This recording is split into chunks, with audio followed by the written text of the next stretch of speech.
I'm not a video game expert, nor am I an expert of Final Fantasy. Hell, this is the first Final Fantasy game I've ever played. But speaking from the perspective of someone who enjoys playing video games, this game hits all the right notes for me.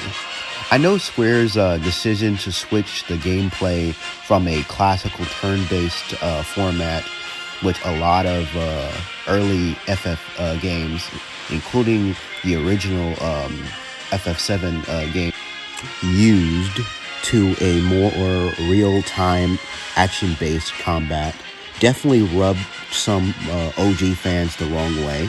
I had no problem with this, since I was more than familiar with the action-based JRPGs, being a Kingdom Hearts fan after all.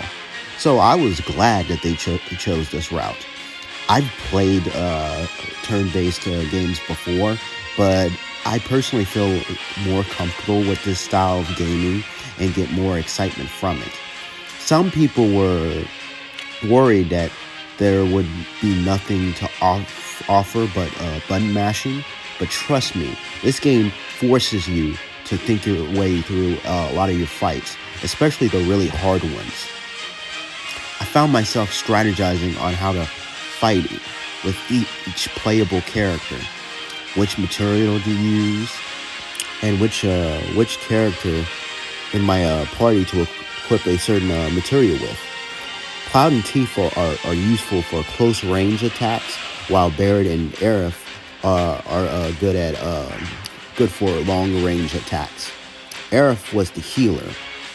I often had Barret be the one with the most defense. Tifa was the fastest, and both her and Cloud be the ones with the most powerful attacks.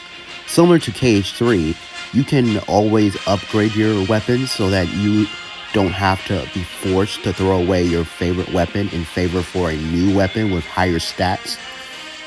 Even though I did stick with the Buster Sword for most of the game, I did occasionally switch it out with the other swords just to test out the new abilities that come with each sword.